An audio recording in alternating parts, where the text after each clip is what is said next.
LeBron face à Giannis, Bucks Lakers, c'était le match que tout le monde attendait entre les deux meilleures équipes de la ligue et on n'a pas été déçus. Gros match aussi entre Clippers et Rockets et ça a encore chauffé entre Westbrook et Beverly.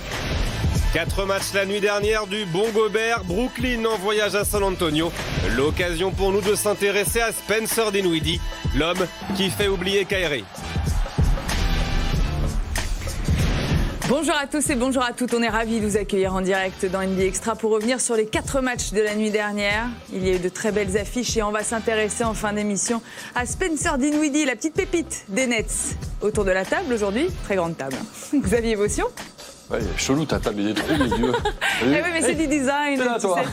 Le retour de Jacques Monclar. Jacques, bonjour, comment allez-vous? Marie, l'insolent est là, dis donc toi le X-Man. Oui, bah écoute, On va rapprocher les tables et on va rigoler. Ah oui. Attention, il est chaud, je te l'ai dit qu'est-ce qui se avant passe l'émission. Ouais. Bah, il est de retour. C'est humeur tonton flingueur aujourd'hui. Voilà, c'est ça. Dou. On va tout de suite rentrer dans le vif du sujet, s'intéresser au choc de la nuit dernière entre les Lakers et les Bucks. On attendait avec une grande impatience ce duel entre LeBron James et Giannis Antetokounmpo, ce duel entre les deux franchises qui présentent les deux meilleurs bilans de la Ligue. Un bilan tout à fait similaire, 24 victoires et 4 défaites pour donc le premier de la conférence Est face au premier de la conférence Ouest. Et la première attaque aussi avec la conférence Est. Oui, c'est un choc. Et puis c'est un choc d'autant plus qu'ils s'enfronteront qu'une fois à Milwaukee dans la saison.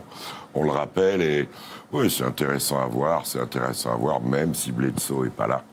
Côté Bucks, mais c'est un repère. C'est un repère. Et je pense que pour Milwaukee, jouer les Lakers, c'est... D'ailleurs, contre lesquels ils sont en réussite, puisqu'ils les battent régulièrement en ce moment. Enfin, en ce moment, depuis quelques années. Oui, c'est un repère. Pas plus, pas moins, mais un repère. On avait très hâte de voir ce match entre Giannis Antetokounmpo et LeBron James et Anthony Davis. Oui, qui était là, bien sûr, Anthony Davis. Il avait été mis au repos le match précédent, donc évidemment, l'affiche c'est LeBron, Giannis. Et on va retrouver les deux joueurs direct, avec un contre de Giannis Antetokounmpo qui arrive en fourbe derrière. Ah ouais. En fourbe, c'est le mot. Et les Bucks, ils sont bien, dit Vincenzo ici. Non, mais par contre, Giannis Antetokounmpo, oui, et il vient écraser ce dunk sur la tête de la défense des Lakers. Antetokounmpo, encore, cette fois, c'est une belle passe décisive. Le meilleur départ est clairement pris par Milwaukee, qui fait déjà un petit écart avec un Antetokounmpo qui est indéfendable. Surtout dans ces cas-là. Caldwell Pope a été effacé, et puis là, il a mis dedans Exter, quoi. Middleton en première intention.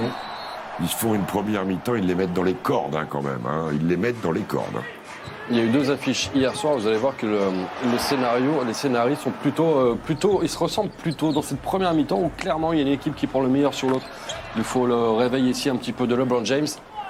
Mais même ça, ce sera quand même compliqué. Un 3e quart-temps qui est malgré tout à l'avantage des Lakers. Avec LeBron pour Davis, avec LeBron pour Davis. Ça marche bien comme ça. En restant sur un match de traînard et plutôt gros espace, de traînard. Oui, mais l'écart se réduit. Les Lakers vont revenir un petit peu. Ils sont en vie, on va dire, au début de 4e quart-temps. Enfin, ils sont en vie, mais ils n'ont jamais vraiment sorti le périscope jusqu'en haut. Giannis Antetokounmpo, c'était à 3 points. Giannis Antetokounmpo, ce petit fadeaway comme ça, tranquillement, ligne de fond. Et les Bucks qui reprennent clairement les commandes. Et quand c'est très court, eh bien, ça va très vite de l'autre côté avec Anthony Davis. Incroyable dunk sur Giannis Antetokounmpo. Est-ce le réveil des Lakers? Non. Perte de balle ici de LeBron dans la dernière minute. Il y avait encore 8 points à remonter. Le match était quand même quasiment déjà plié, même franchement plié à l'avantage de Milwaukee. Donc désormais, seule meilleure équipe de la Ligue. La 5e défaite seulement des Lakers, mais celle-là, elle fait mal. En tout cas, elle veut dire des choses. Giannis Antetokounmpo avec d'énormes stats. Là où il y a un gros souci chez les Lakers hier, parce que LeBron est à 21-12, c'est demain le 21-12. Il est en triple-double même. En triple-double. Mais alors le banc? Il est à 4 points le banc. C'est ça. Et un petit paramètre aussi, Anthony Davis qui ne met pas de panier externe. C'est-à-dire 0 sur 6 à 3 points. Ce qui change totalement le jeu des Lakers. 2 défaites de suite quand même. Pour nos amis Angelinos. Mais enfin, pas qu'on ne dépeint pas non plus, parce qu'à Indiana, il faut y aller. Et puis là, c'est la meilleure équipe de la Ligue à l'Est, et peut-être de la Ligue tout court. En ce moment, même si sans Bledsoe, ils ont trouvé un grand George Hill. Exactement, 15 points sensiblement. Ouais. Et je trouve que les Lakers ont été mis dans les cordes. Et même si Alors s'il y a alignement total des étoiles, ils peuvent revenir dans la dernière minute. Niemann X, ils n'ont jamais été dans la course. Jamais. On peut revenir sur notamment les 2 premiers quarts-temps où la défense des Bucks a fait la différence. On s'est dit que le plan avait marché de la part des Bucks parce que dans le premier quart-temps, ils mènent de 6 points. Après, ils leur mettent un 27 dans le deuxième quart-temps, ce qui leur permet de mener de 19 points à la mi-temps. Pendant cette première période, Anthony Davis et LeBron James, c'est à 6 sur 20 et ça fait 11 ballons perdus pour les Lakers.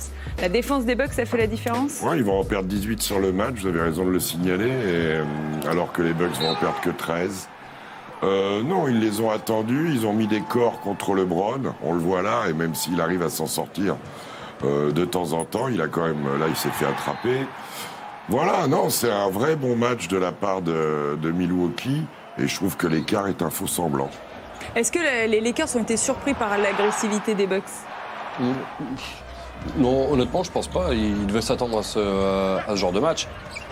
Maintenant, c'est un match de tellement haut niveau, avec une équipe qui est quand même franchement... Cette action-là, elle est révélatrice d'une équipe qui perd la tête. Là, hier soir, les Lakers, ils ont été... On a même eu un alley-oop de Brook Lopez. Ouais, c'est dire. Brook Lopez, quand il est sous le cercle, c'est qu'il y a un truc qui va... Et la balle, il la prend à mettre sous le cercle pour la relever, mais il la claque. Non, mais hier soir, c'était trop fort, Milwaukee. Beaucoup trop fort, hier soir. Trop fort en défense et trop fort aussi en attaque avec un Giannis Antetokounmpo qui nous a montré qu'il savait tirer à 3 points.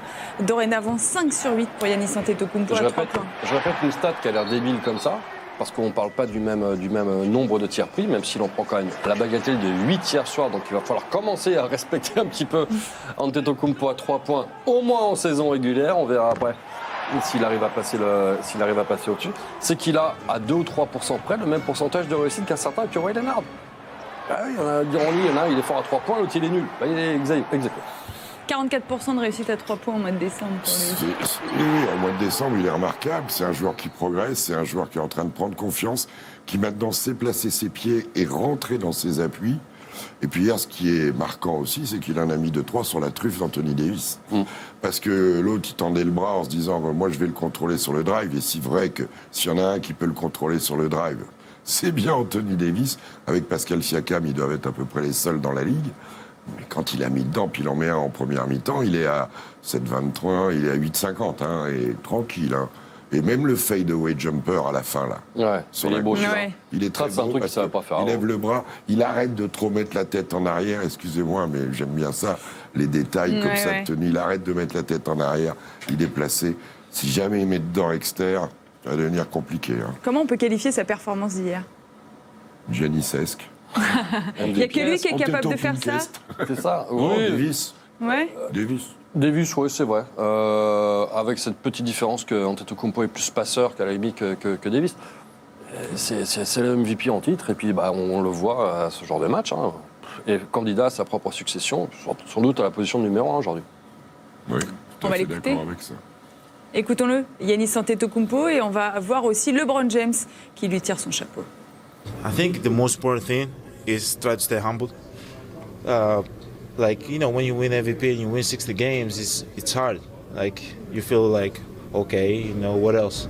But at the end of the day, I realize, and, my family realized that I'm supposed to be here. I wasn't number 1 pick. AD was. LeBron was number. I didn't supposed to be here. I didn't supposed to, go against these two beasts. So I'm just happy that I'm here. I'm happy that I'm going through the process, and I'm always want to be better, do better for my team, and that's what gives me joy. LeBron a career high 5 threes for Giannis. When he's hitting those shots, how tough is he to defend like that? No, dame. There it is. LeBron James qui lui tire son chapeau donc, à Giannis Antetokounmpo. École Greg Popovich. Ah oui, c'est vrai. On voulait vous montrer cette image aussi qu'on a vue dans le match. Vous savez, on dit que LeBron James est le roi de la Ligue. Regardez ce qu'a fait Giannis Antetokounmpo. Il la met sur sa tête, la couronne de LeBron après ce tir. Est-ce qu'on peut parler de statement de la part des Bucks et de Giannis Antetokounmpo hier soir ? En termes de couronne de laurier, les Grecs s'y connaissent. C'est vrai. Et puis, ils portent bien les cornes. On le voit à chaque fois qu'on parle des Bucks. Vous disiez, pardon, je vous dis une Est-ce qu'on peut parler de statement de la part des Bucks hier soir ? C'est que de la saison régulière, on n'est pas encore le 7 février. C'est ça, il fait le malin. Il faut le gagner quand même, non ? On va attendre on la lui donne fin les des bois trades pour l'instant, mais... pour vraiment se prononcer. 7 février.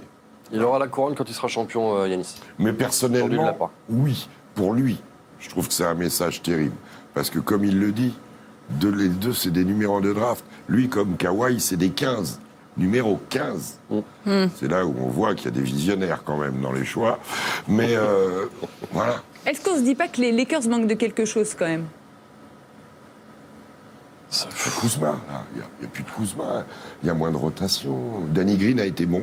Oui, il a été à Caldwell droit. Pope a été bon. Davis a été maladroit. LeBron fait un triple-double. Bah, Bon, du coup, Rondo est en travers. Caruso fait pas sa meilleure chanson. Et puis voilà, quoi. Les deux grands ont été mauvais. Ça reste un match. Moi, j'ai Les pu deux voir. Les deux rangs étaient mauvais. Le banc n'a pas du tout existé hier soir. Ok, sur un match, il n'y a pas de souci, mais c'est pas. Là, ils se retrouvent en play-off. Enfin, en finale NBA, les deux équipes, je ne pense pas que ça finisse à 4-0 pour autant. Est-ce qu'il y a un statement sur. Allez, on est le 20 décembre. Oui, ok, les Bucks. Cœur de saison. Sont très certainement la meilleure équipe de la Ligue aujourd'hui. Le 7 mars, c'est le prochain match. On verra à ce moment-là. On ne sait jamais ce qui peut se passer. Il peut y avoir plein de choses. Il peut y avoir des blessures, il peut y avoir des trades, il peut y avoir... Parce qu'il y a des équipes qui peuvent faire des gros coups sur les trades. Je pense aux Celtics, par exemple. Les Sixers vaudrait mieux. Les Sixers, Les Lakers, non ? il va falloir y penser. Ils ont déjà un effectif à rallonge. Hein. Ça m'a l'air... Voilà, eux, ils m'ont l'air au complet. Et ils sont numéro 1 de l'Ouest avec cette équipe-là. Qu'est-ce que vous voulez qu'ils aillent chercher de plus pour petit peu de progresser banc. encore ? Non, je pense... Ils en ont. Hein. Elle est longue, l'équipe. Après, c'est une question de réussite. Le seul poste, on avait avec Xavier commenté peut-être le meilleur match de la carrière de Rajon Rondo, c'est là le point d'interrogation. Le point d'interrogation, il est là. Il est là. On voulait vous montrer également que ça a bien trash-talké sur les réseaux entre les Bucks et les Lakers. Ce petit mot des Bucks. Vous vous souvenez, en pré-saison, les Lakers avaient battu les Warriors et avaient dit considérez ça comme une alerte. Et là, les Bucks leur demandent c'était juste pour la pré-saison ou on demande juste pour un ami ? Moi, j'aime bien quand ça se chamaille comme ça, gentiment, mais sûrement. La soirée n'était pas totalement manquée pour quoi ? C'est sa couronne. La photo. Vous je lui crois avez pas que c'est mis ce une que j'avais couronne. Hein. Vous lui en avez mis une paire là-haut. La soirée n'était pas totalement manquée pour LeBron James qui est rentré un petit peu plus dans l'histoire de la NBA. On voulait vous dire qu'il était devenu 9e passeur de l'histoire. Il était passé devant Gary Payton et il est passé devant Kobe Bryant au nombre de minutes jouées en saison régulière et en play-off cumulé. Il est devancé par Karim Abdul-Jabbar et Karl Malone. Mais ça, vous allez le faire jusqu'à la fin de sa carrière. Hein. Bah oui, Il a on commencé- aime bien faire un petit point. Il a commencé jeune, il empile les stats et les perfs. Donc. Bah C'est Antetokounmpo qui peut le battre. Oui. Alors, pas sur les playoffs, mais Devin Booker sera pas mal aussi, au niveau des points en tout cas. Pour boucler l'histoire, la photo de famille de Giannis Antetokounmpo et de ses frères. Hein. Il y avait 3 Antetokounmpo sur le terrain hier soir. C'est quand même incroyable. Hein. Thanasis, 27 ans. Giannis, notre MVP. Et Kostas, 22 ans. Kostas joue aux Lakers. C'est mignon. C'est Magnifique. sympathique. Ah, c'est beau. ça. Parfois aux Lakers, avec le 37. Oui, C'est pas il joue Ron Artest qui parfois l'avait aux le 37 à Lakers. une époque. On reste à l'ouest et on s'intéresse à l'autre choc C'était, de la soirée entre les c'était Clippers à Indiana. et les Rockets. C'était avec 37. 2 équipes qui s'apprécient énormément, qui avaient hâte de se retrouver. Hein oui, Hein oui. Les Kings du bac à sable. Exactement, bah Ah bah voilà. oui, bah ça va pas rater. Hein. Ça va pas rater. Évidemment, on va y avoir droit au bac à sable. Et lui, il sera peut-être un petit peu dans le coup. Aussi, à un moment ou à un autre. Surprenant, pardon. Incroyable surprise. Le début de match est marqué par la défense, très clairement. La défense excellente des Clippers. Tiens, vous avez remarqué que là, il n'y avait pas eu faute. Je dis ça, c'est pour plus tard. Et puis, voilà, ça prend les ballons. Et pourtant, même si ça défend bien, les Clippers, sont devant, mais pas de beaucoup. Et c'est relativement serré. Jusque-là, du moins. Parce que Paul George, notamment, et même particulièrement au moment important, va donner un avantage plus conséquent aux Clippers. Ici, c'était l'inévitable Kawhi Leonard. Et l'écart va se creuser un petit peu plus à l'avantage de l'autre équipe de Los Angeles. Quand même, hein. Ah oui. Ah ben nettement, clairement. Bim à 3 points. Paul George, regardez le score, il est quand même assez Faut voir parlant. le temps aussi, il reste beaucoup de temps. C'est ça le truc, c'est qu'on le sait. 20 points aujourd'hui, c'est finalement pas grand-chose, tellement ça va vite. Et hop, Clint Capella et l'écart se réduit de plus en plus et très rapidement. Il fallait bien qu'il retrouve un petit peu la mire. Ils sont restés scotchés là, autour de 80-85. Mais... Ah ouais, la lumière s'est complètement éteinte pour les Clippers. Danuel House, ici, ou PJ Tucker d'ailleurs. PJ Tucker qui a lui aussi fait un bon match. Le voilà, ça tape Danuel dedans House. à 3 points. Ouais. Et là, ça y est, c'est parti. Lou Williams. Donc, faute ou pas faute ? En tout cas, il y a faute qui est sifflée. Et puis, il n'est pas content. Donc, il va prendre une technique et il va se faire éjecter. Donc ça, c'est quand même un problème quand on est au début du 4e quart-temps, qu'on sait que le 4e quart-temps, c'est le moment où le Williams commence à faire la différence dans le match. Il n'y avait que 3 points d'écart à ce moment de la partie. Mais c'est pas fini pour autant. Et alors évidemment, les Rockets vont en profiter par l'intermédiaire d'un intenable hier soir, Russell Westbrook.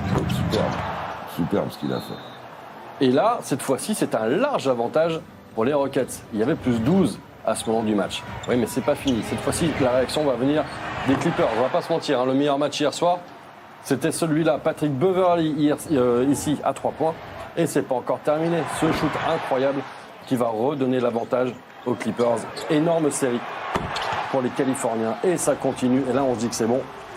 Ils vont finir par y arriver. Kawhi Leonard. Voilà, ça c'est du Kawhi Leonard. C'est difficile de faire plus Kawhi Leonard que ça. Mais finalement, 3 points d'écart seulement. Les 2 points et la faute pour Russell Westbrook.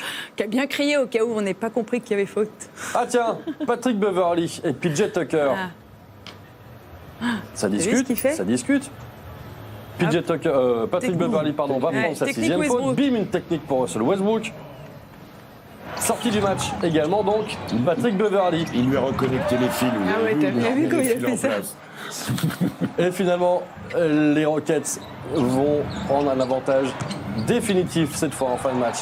Avec, évidemment, James Harden cette fois-ci. Le score final sera de 122-117. Il y avait de l'émotion hier sur le parquet du Staples Center. En tout cas, gros match. Sans doute son meilleur match de la saison d'ailleurs. Russell Westbrook avec ses 40 points et 10 rebonds. Il y a eu un petit peu de maladresse pour James Harden, particulièrement au début de match, 28 et 10 passes décisives tout de même en face. Vous avez un très bon Paul George, un Kawhi Leonard très intéressant aussi quand on voit les stats des deux. Bon, c'est quand même pas mal. Par contre, voilà, le Williams, s'il a pas ses points, c'est aussi parce qu'il n'a pas joué quand il marque. 6 joueurs à plus de 10 points pour les Rockets, c'est pas si souvent. C'est vrai. Et un autre joueur que Harden qui met 40 points, c'est pas si souvent. Vous savez qui était le précédent? Ah oui, je l'ai vu. C'était pas hier. Oh merde. Oui. Ah zut. Ça date, c'est pas Eric Gordon, c'est pas un... Pourtant, il a fait un bon mondial, c'était il n'y a pas si longtemps, mais il a de bons restes. C'est vrai.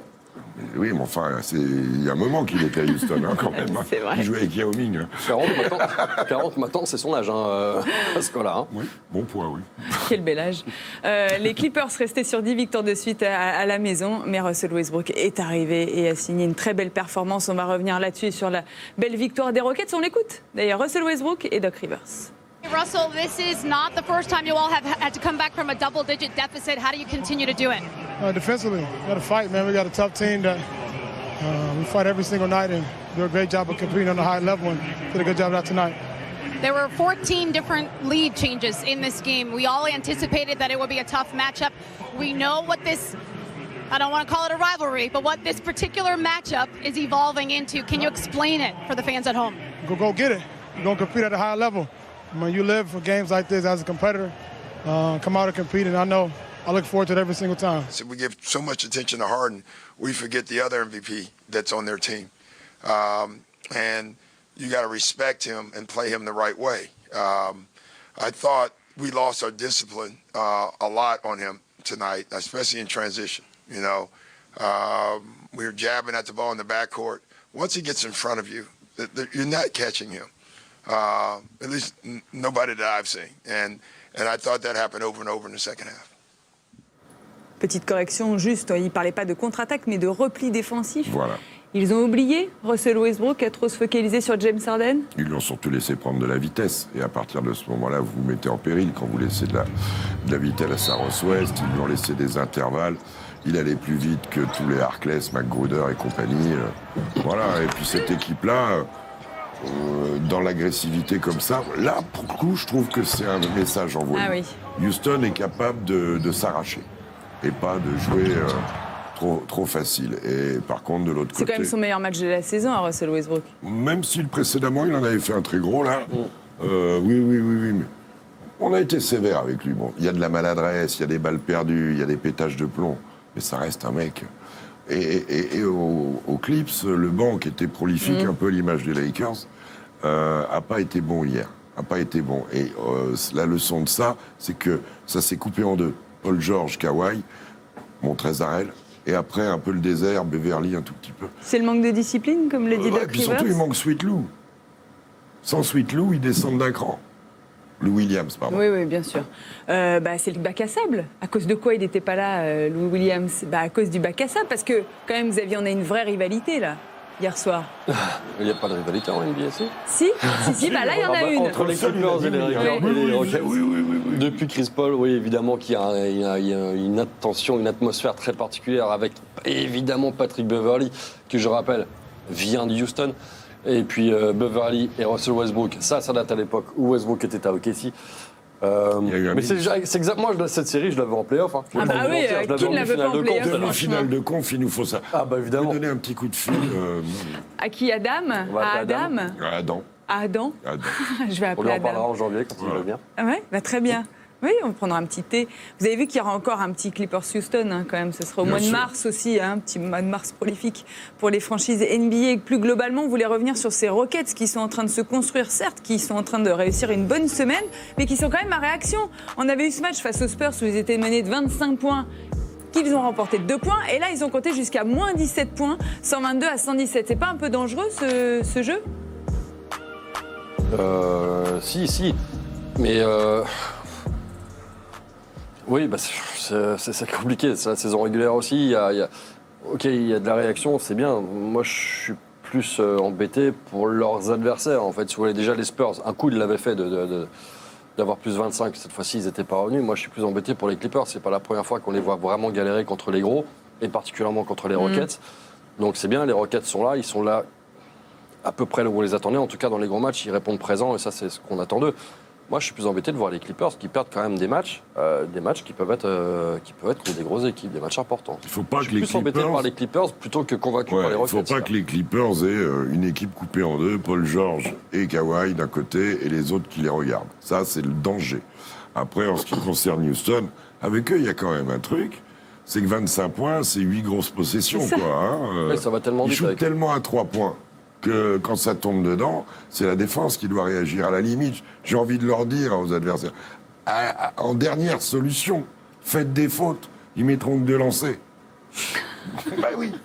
Il arrive un moment qu'on des mecs qui canardent de partout. Daniel House, l'ami de Eric Mikou, Ben McLemore, PJ Tucker, ils envoient tous du bois. Tous. Donc, et il manque Eric Gordon. En plus, mais bon, c'est une belle victoire pour les Rockets et c'était 2 beaux duels. On a assisté à 2 beaux duels donc, dans cette conférence Ouest. On va s'intéresser à l'Est dans un instant, même si on va parler de Utah, mais on va parler également de Brooklyn. Les Nets jouaient hier soir, c'était face aux Spurs. L'occasion pour nous de revenir un peu sur le parcours de Spencer Dinwiddie, qui est en pleine bourre en ce moment, vous le savez, mais au début, ça n'a pas toujours été facile pour lui. On vous raconte son histoire juste après la pub. À tout de suite.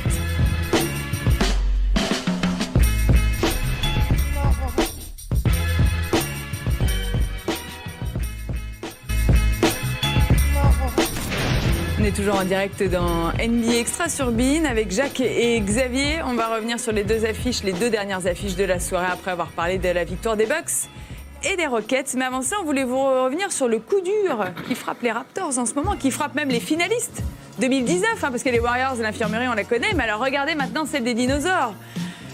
Marc Gasol est touché à la cuisse gauche. Pascal Siakam, déchirure à l'aine. Norman Powell, luxation à l'épaule gauche. Indisponibilité d'une durée indéterminée. Pascal Siakam, on l'a compris après le match face aux Pistons. Les 2 autres, vous l'avez vu, c'était pendant le match face à Détroit. Et Van Vliet aussi. Et Van Vliet qui est en game time decision, qui devrait être sur le retour. Voilà, on est quand même sur une saison qui se complique pour nos amis des Raptors. En tout cas, les semaines à venir. Ce qu'il y a de bien pour eux, c'est qu'ils ont déjà un très bon bilan dans l'Est, donc ils n'ont pas de danger immédiat de voir leur position en playoffs leur échapper. Maintenant, Gasol, ça peut durer 2 mois. Je pense que jusqu'au All-Star Game, il est out, quasiment, selon la longueur du truc. Sans Siakam, etc., ça va devenir compliqué. Ça va devenir une équipe très accessible. Ouais. Ils ont beaucoup tiré sur les mêmes aussi, parce que Siakam et Marc Gasol. Kyle Lowry et Serge Ibaka ont été blessés. Il y a eu des blessés, donc de facto, ils avaient plus de minutes. Le gros Marc Gasol, il avait quand même enchaîné tout l'été. il arrive un moment derrière la finale. Puis il fête des titres. Hein. Oui, puis il a une récupération qu'on va qualifier de active. Et voilà, bon, ils vont le mettre en hibernation, Jurassic Park, là, pouf, c'est plus embêtant, je crois, pour Siakam, qui joue beaucoup sur le physique, parce que Marc Gasol, lui, quand même, il a une académie, Siakam, qui est une bombe atomique, c'est plus embêtant, mais ça fait partie de leur histoire. Xav a raison, les blessés ont fait qu'eux ont dû assumer, et que maintenant, c'est eux qui pètent, quoi. C'est impitoyable, les 82 matchs. Ah bah, c'est impitoyable, surtout à cette saison. J'entends souvent qu'il y en a trop. Oui, il y en a trop. Mais c'est un filtre extraordinaire. Enfin, La troisième de l'affiche de la soirée opposée, Utah à Atlanta. D'ailleurs, sachez que Mike Conley, qui n'était pas là hier soir, et ce pour le 8e match d'affilée, a la même blessure que Marc Gasol, pour vous donner un petit peu d'ordre d'idée sur la longueur de l'absence. Il n'a pas fait la même récup active, en effet, mais il n'était pas là hier soir, donc, dans un match dans lequel Rudy Gobert n'a pas été mauvais, ma foi. Non, ouais, c'est vrai. Bon, Trae Young, il n'a pas été mal non plus. Hein. On sait que ce sont des highlights, et là on va voir quasiment que des paniers qui vont tomber dedans. Ouais, il va faire 3 sur 11 à 3 points et ça va fausser son match. Et ah bah non. Ah bah non, non, pas là. Eh bah non. Mais ils sont devant, hein, les Hawks, la plupart du temps. Absolument. Ils sont devant pendant quasiment pendant un bon moment. Il va même y avoir un vrai écart. 3 quarts du match. Ouais. Trae Young ici, avec ce joli petit flotteur. Ouais, oui. Atlanta est vraiment devant et c'est franchement inquiétant pour Utah. Alors heureusement, il y aura la réaction, ils vont recoller au score, puis finalement passer devant grâce à Rudy Gobert. Oui, alors ils ont essayé du showtime, ça n'a pas super bien marché, mais bon, ça compte quand même. Jabari Parker ici. C'est excellent, 15 points en première mi-temps, 23 au total. Et puis évidemment Donovan Mitchell qui répond présent lui aussi, mais c'est toujours très serré et toujours à l'avantage des Hawks à ce moment du match. Nous sommes dans le 4e quart-temps. Il n'y avait pas Charlie Reg non plus. Du 6 maintenant. Avec de nouveau Trae Young, mais immédiatement Utah réagit et là va faire une série. Plus 2 pour le Jazz. Donovan Mitchell encore une fois. Ce rebond qui arrive à Rudy Gobert qui écrase Alex Len au passage et finalement Utah va s'en sortir. Nouvelle défaite, c'est terrible, ce bilan des Hawks est dramatique. 6-23, c'est catastrophique. Fallait la prendre celle-là. Ils l'ont prise finalement les joueurs du Jazz. Ça n'a pas été simple, hein, mais Rudy Gobert a 20 points, 13 rebonds, un joli double-double. Ouais. Beaucoup de dissuasion de la part de Rudy en plus, qui gâche un peu son match à la fin, en manquant 4 lancers de suite dans les 10 dernières 10 sur 19. Les 7 dernières secondes, et globalement, il a un meilleur pourcentage à 2 points qu'au lancer franc. Ouais. Donc, alors que lui, c'est pas un mauvais tireur d'habitude. Et là, il faut qu'il se reprenne. Et heureusement qu'il y avait Rudy, parce que il pioche un peu ce Jazz. Hein. Ça fait 4 victoires de suite face à des équipes contre lesquelles il devait gagner, mais est-ce qu'on peut se poser la question si ça va mieux au Jazz? Ben, ça va mieux parce qu'ils étaient à 5 victoires et 8 défaites à l'extérieur avant ce match-là. Que le prochain, ils vont avoir Charlotte avant d'aller à Miami. Bon, il faut qu'ils en prennent 1 ou 2, suivez mon regard. 1 sur 2 au moins. Donc là, ils sont à 6 et 8, il faut au moins qu'ils équilibrent à l'extérieur pour rester dans le flot de du haut de la conférence Ouest. Mais je trouve qu'ils jouent pas bien. Je sais pas. Rudy est énorme défensivement, il n'y a pas de poste 4. Donovan Mitchell est moins meneur qu'il y a 2 ans. Voilà, on voit leur programme. Après, Portland à la maison, aux Clippers. Oui, il faut qu'ils fassent 4 sur 5, quoi. 3 sur 5. Ça va pas être simple. Hein. 3 Portland Clippers, même Charlotte. Il faut taper Charlotte. Hein. Ouais. Ah bah oui. Moi, si ils sont pas capables de en faire début des de équipes saison, comme ça. tu dis que tu veux être champion NBA, que tu es un peu à la ramasse, et que tu vas pas gagner à Charlotte, oui. C'est pour ça que tu fais comme le Smith, je sais plus le prénom, qui avait becté le journal pour Joachim, et pour Hughes. Moi, je suis pas rassuré pour autant. Ce que je vois de ce matin pour Utah, est-ce que je voyais écrit sur pas bon ce matin, ça va mieux Non, ça va pas mieux. Hein. Non, ça va pas mieux. Ils ont juste battu la pire équipe de la Ligue aujourd'hui. C'est ça. Heureusement encore. Donc de là à dire que ça va mieux, on en reparle dans 5 matchs. La dernière affiche de la soirée opposait les Nets aux Spurs. Avec donc Spencer Dinwiddie qui jouait face à LaMarcus Aldridge. On va regarder ce qui s'est passé. Allons-y. Le premier Star Wars était à peine sorti. Non, c'est pas vrai. Ça fait 17 ans. 17 ans qu'ils n'ont pas été gagnés là-bas. Alors il fallait bien que ça change. Et Jarrett Allen, bim. Alors il faut préciser, les Spurs, les Spurs jouent en blanc.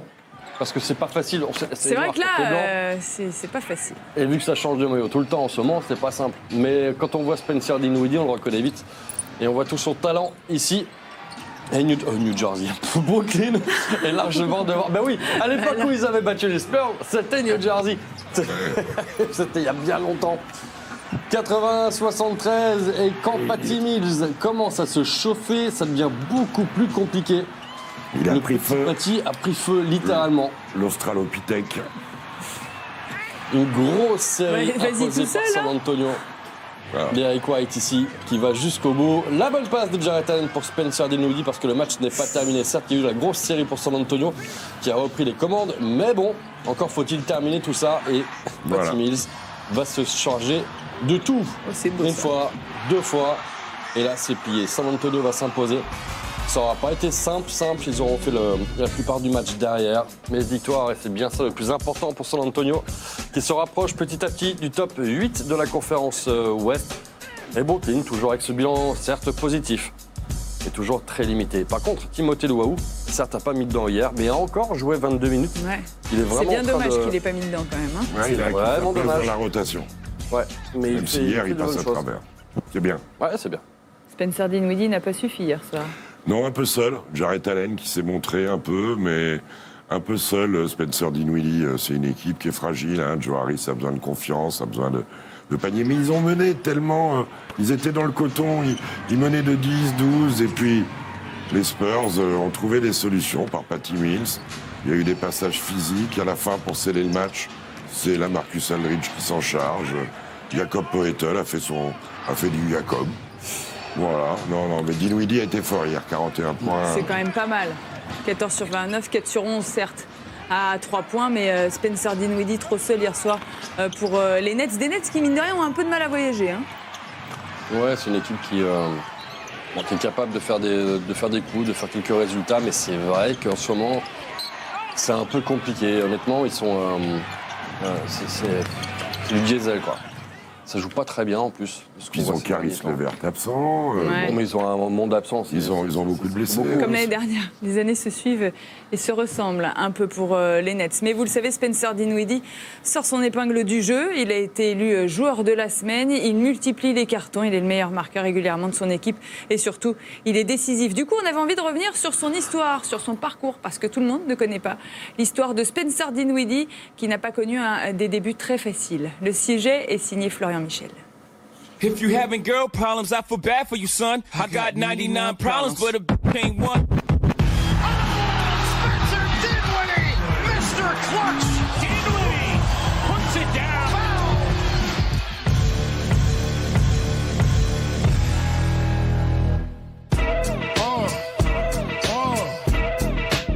Un rêve joué en NBA. Ce rêve, Spencer Dinwiddie l'a toujours eu. Lycéen talentueux, le meneur éblouit les scouts dans sa ville de naissance, Los Angeles. Rapidement, il se fait une place dans la respectée université de Colorado. 3 saisons passées à se forger une solide réputation.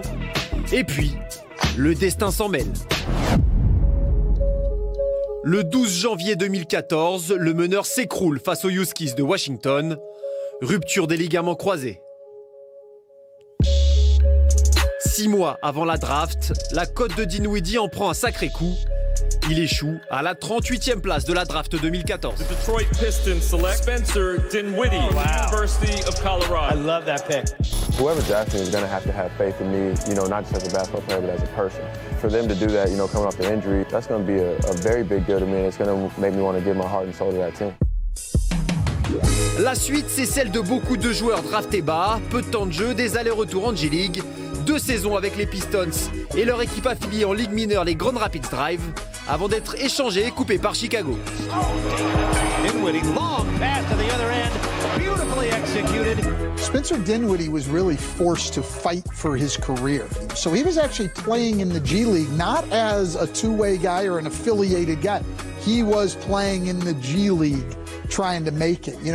Everything changes when you all of a sudden have to fight for your career.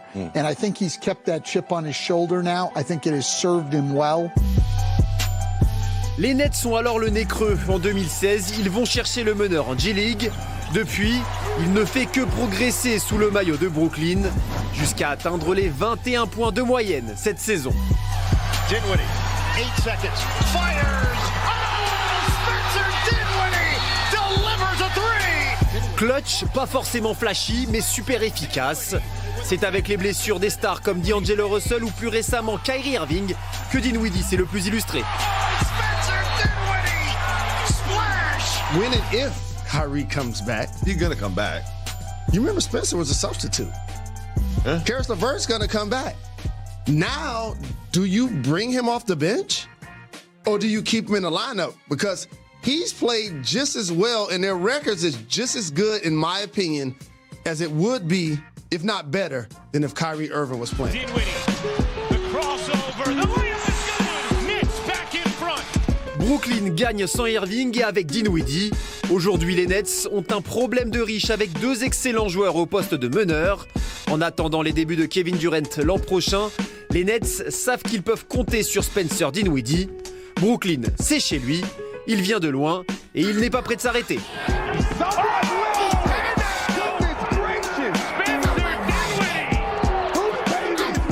Il était intéressant de rappeler la trajectoire assez compliquée de Spencer Dinwiddie qui aujourd'hui pourrait être All-Star, non? Oui, Jacques? Totalement, définitivement. Bah oui. Ce sera le moins payé du All-Star. Je crois qu'il est à 11 millions l'année. Non, moi je... Même pas de discussion. Xavier le sait. On l'a vu venir de loin celui-là, parce qu'il est passé sous les radars, se blesser. Et quand son histoire, le fait qu'il se blesse 6 mois avant la draft, l'année dernière, il a une proposition de contrat, il aurait pu attendre, il peut tomber 20 ou 25, lui, en millions. Ah ouais. Mais il a signé vite, il s'est dit, punaise, c'est un style. Ça repète. Ah mais c'est un vol, son contrat, franchement, bravo les Nets. En fait, t'as vu qu'il voulait être payé en je sais plus, en monnaie virtuelle aussi. En Bitcoin? Ouais. Mais non. Mais bien sûr. Ah d'accord. Il y avait bien un truc derrière le fait qu'il avait un contrat assez petit. En fait, ça n'a pas marché. La NBA dit non. Un mot quand même sur ce joueur. Magnifique, belle technique. Alors, titulaire ou pas avec Kyrie? Oh, quel bordel. Ça, c'est le problème du coach. Je veux dire, le plus important, c'est de finir les matchs. On connaît l'histoire. Le plus important, c'est l'équipe. Le coach, il va raisonner. Quel est le joueur qui rend les autres meilleurs en étant bon, lui? Pour l'instant, tout le monde est assez unanime, à commencer par Jalen Rose, qui est une très grosse pointure du consulting. Et qui a totalement raison dans ce qu'il dit. Ouais. 200%. Et dans la traduction, il n'a pas dit. Ils sont aussi bons qu'avec Kyrie Irving, si ce n'est meilleur, il le dit. Si ce n'est meilleur. Ce que je crois aussi. De ce qu'on voit aujourd'hui, oui, les Nets sont meilleurs avec lui qu'avec Irving. Maintenant, refaire jouer les deux, bonne chance. Un pays en bitcoin, l'autre qui croit que la terre est plate. Ah, ça doit être un bazar dans ce vestiaire. L'autre, c'est un afro pas possible qui fait les Jackson 5 en 2020. Non, mais franchement. Fantastique équipe de Tu peux pas dégager Irving, parce que si tu dégages Irving, c'est Durant qui s'en va. Voilà, il va faire un caca mou. Ah ouais, ça va être fantastique. On va suivre ça de très près. Voilà pour la trajectoire de Spencer Dinwiddie. Le MVP, messieurs, de la soirée. Russ West, malgré Giannis. Russ West. Quoi? Ah oui, il a raison. Moi, j'étais obligé de dire Giannis parce qu'il tape les Lakers.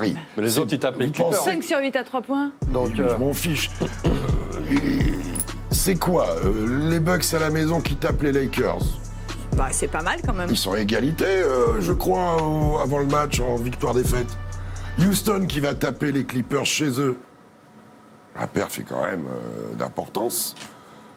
Et notre marsupilami préféré à 40 pions, et qui... Ah oui, mais vous avez vu, il y a Monsieur Bricolage qui est passé, qui a remis les fils derrière. C'est James Harden.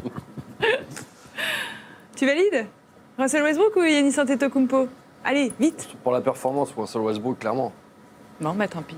On regarde quand même le top 5. Non, c'est bon, on s'en fiche.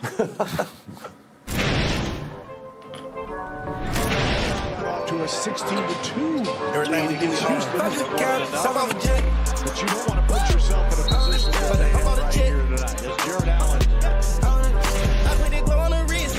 I got that glow on my bitch. I keep the drum on the tech. How about the color then, baby? Won't you tell me that you tried? I've been on the Got rid of Bembry, steps back, fires a three and connects. That reminds me of the Moutier we saw at Madison Square Garden last season. I ride on jet, way more smoother than plane, way more quicker than plane.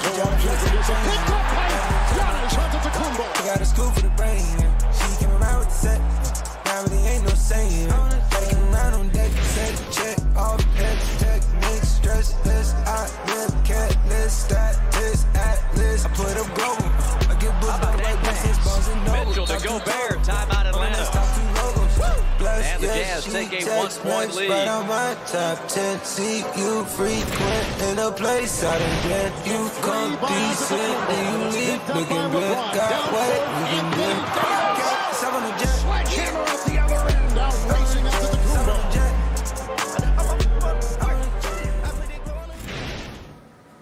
Dire qu'on va peut-être retrouver ça en finale au mois de juin. Ce serait pas mal, non? Oui, je pense pas que ce soit direct, Los Angeles, Milwaukee, mais oui, ce serait une challenge. Là, il est galère. Hein? Oui, il est galère. Oui, je sais. Vous avez eu des petits soucis. Le programme, ça va, hein? C'est quand même une belle affiche. Ouais. Dallas-Philadelphie en version Los Angeles française sur par la 66 quand BeIN même. 1 à 2h du matin, c'est pas mal ça. Et nos amis de Minnesota qui jouent face à Denver en version régionale Minnesota. sur BeIN Mex 4. Alors, Hein? Minnesota. Ils sont sympas, hein? Minnesota, oui. Jimmy Butler va bien, Minnesota va toujours pas bien. Non. Ils sont toujours désespérants. Avant de se quitter, on voulait vous rappeler que les nominés pour être élus dans la promotion 2020 du Hall of Fame ont été dévoilés hier. Il y a quand même de très très grands noms. Hein. Ouais. Il y a du Tim Duncan, il y a du Chris Bosh, il y a du Kevin Garnett également. Sean Marion et Michael Finley. Ouais. Et l'autre événement, c'est magnifique. Et puis on aura droit à quoi? À leur expression et à ce moment les d'émotion, discours les et tout ça, c'est discours et fantastique. c'est génial. Moment Il y a très aussi autre chose particulier. qui se passe là, c'est le petit Wiseman qui est prévu dans les 3 premiers, qui dit moi la draft, je vais la préparer dans mon coin tout seul, j'ai pas besoin de la NCAA. Donc Penny Hardaway, Memphis. Et entre lui et la Melo Ball qui joue en Australie, ou en Nouvelle-Zélande, ou en Australie, le MVP qui s'appelle Giannis Antetokounmpo, un des meilleurs joueurs du moment qui est Luka Doncic. Il va falloir que l'organisation américaine se reprenne là, parce que... L'occasion d'un bon débat dans le Sunday Night Live le dimanche. Et ça correspond aussi à une forme de défiance, non? Oui, sur ça le certes, système. les pourcentages télé, le rating, les audiences. Ça correspond à ça aussi. On aura le temps d'en reparler tout au long de l'année, régulièrement. Messieurs, je vous souhaite de bonnes fêtes. Eh bien, c'est vrai qu'elle part en vacances. Elle est en vacances, elle. Et puis celle qui reste. Eh ben c'est Bibi.